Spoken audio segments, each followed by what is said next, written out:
दोस्तों मैंने आपको इस वाले वीडियो में बताया था कि बहुत जल्द भारत में ई फ्लाइंग टैक्सी की सेवा शुरू होने वाली है। इसी को लेकर के अभी की बड़ी अपडेट यह है कि बेंगलोर एयरपोर्ट के लिए ई फ्लाइंग टैक्सी सेवा को शुरू किया जा रहा है। तो आइए जानते हैं ये कब से शुरू होगा, इसका कितना किराया होगा, बेंगलुरु एयरपोर्ट पर इसे क्यों शुरू किया जा रहा है, दिल्ली और मुंबई जैसे शहरों में भारत के बाकी शहरों में ये कब चलना चालू होगा। नमस्कार दोस्तों, मैं विकास और आप देख रहे हैं ऑल इंडिया प्रोजेक्ट। दोस्तों बेंगलुरु वालों के लिए वह दिन अब दूर नहीं है जब ट्रैफिक जाम को मात देते हुए हवा में तैरकर वे एयरपोर्ट तक का सफर तय कर पाएंगे। आई थिंक आप नहीं समझ पाए होंगे गाइस, बेंगलुरु वासियों के लिए एक बड़ी खुशखबरी है। अब बेंगलोर के केम्पेगौड़ा इंटरनेशनल एयरपोर्ट के लिए ई फ्लाइंग टैक्सी शुरू किया जाएगा। मीडिया रिपोर्ट में मिली जानकारी के according Bangalore international airport limited, जो कि बेंगलोर के केम्पेगौड़ा इंटरनेशनल एयरपोर्ट का संचालन करती है, उन्होंने हाल ही में सरला एविएशन के साथ एक समझौता किया है। इसमें हवाई माध्यमों से आवाजाही को बढ़ावा देने का प्रयास किया जा रहा है। इस बारे में अपने आधिकारिक एक्सेंडल के पोस्ट पर BIAL ने बताया कि सरला एविएशन के साथ मिलकर के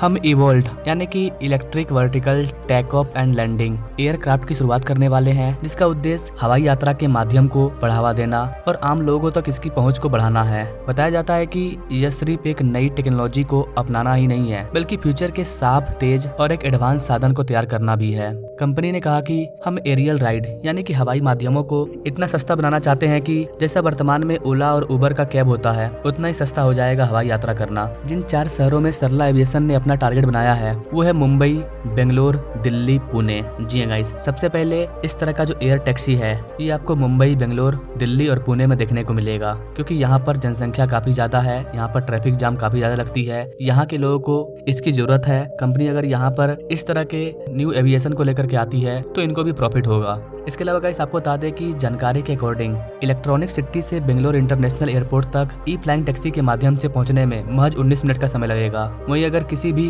कैब से आप इस दूरी को तय करते हैं तो कम से कम आपको 152 मिनट यानी कि करीब 2 घंटा समय लग जाता है। कभी कभी ये 2.5 से 3 घंटा भी पहुंच जाता है ट्रैफिक की वजह से। वर्तमान में इंदिरा नगर से बेंगलोर एयरपोर्ट पहुंचने में जहां लगभग 1.5 घंटे का समय लगता है, वहीं ई फ्लाइंग टैक्सी शुरू होने के बाद इस दूरी को तय करने में मात्र 5 मिनट का समय लगेगा। कैन यू इमेजिन गाइस, एक ऐसी टेक्नोलॉजी जिसके आने से आपका 1.5 घंटे का समय 5 मिनट में तब्दील हो जाएगा। और इसी को बोलते हैं टेक्नोलॉजी के साथ चलना, नए युग के साथ चलना, डेवलप कंट्री। जब ये सारी चीजें भारत में होने लगेगी तो भारत ऑटोमेटिक डेवलप कंट्री के लिस्ट में आ जाएगा। अभी हम लोग डेवलपिंग फेज में हैं। बेंगलोर इंटरनेशनल एयरपोर्ट के साथ हुए इस समझौते के बारे में सरला एविएशन, जो बेंगलोर आधारित ही एक कंपनी है, इनके CEO का कहना है कि मुझे बेंगलोर इंटरनेशनल एयरपोर्ट के साथ अपने समझौते की घोषणा करते हुए बहुत ही खुशी हो रही है। बेंगलोर में ट्रैफिक जाम की समस्या से निपटने के लिए यह एक बेहद कारगर कदम साबित हो सकता है। यहाँ आपको बताना चाहेंगे गाइस कि सरला एविएशन कंपनी का नाम भारत की पहली महिला पायलट सरला ठकराल के नाम पर रखा गया है, जिन्हें 1936 में पायलट का लाइसेंस दिया गया था। अगर बात करें कि इस एयर टैक्सी का किराया कितना होगा, तो गाइस किराए के बारे में अभी तक आधिकारिक रूप से कोई भी घोषणा नहीं की गई है, लेकिन मीडिया रिपोर्ट में सरला एविएशन के हवाले से बताया गया है कि इलेक्ट्रॉनिक सिटी से बेंगलोर इंटरनेशनल एयरपोर्ट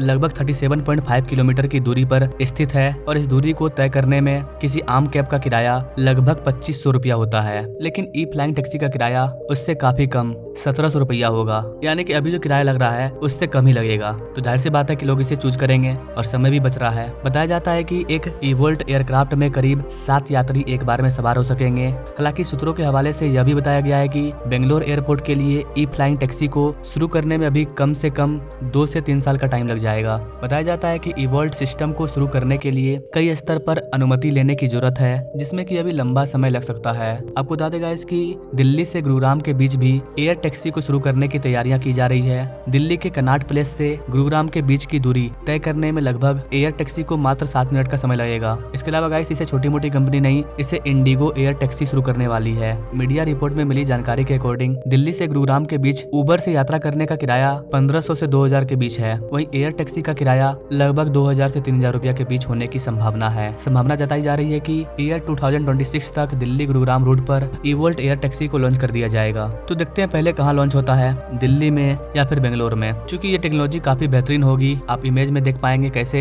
एक कार का डिजाइन का हेलीकॉप्टर जैसा टैक्सी हवा में उड़ेगा, जिसमें 7-8 लोग बैठे होंगे। ये काफी बेहतरीन होगा, पूरा मूवी वाला सीन आ जाएगा कि लोग उड़ करके हवा में जा रहे हैं। तो गाइस आप इस एयर टैक्सी के बारे में क्या कहना चाहेंगे? अगर आप भारत के किसी भी ऐसे बड़े डेवलपमेंट प्रोजेक्ट के बारे में जानना चाहते हैं तो हमारे चैनल से जो जुड़िए, हमारे बेल आइकन को जो दबाइए, ताकि भारत के कोई भी डेवलपमेंट प्रोजेक्ट आपको सबसे पहले मिल जाए। बाकी मिलेंगे नेक्स्ट वीडियो में, तब तक के लिए जय हिंद।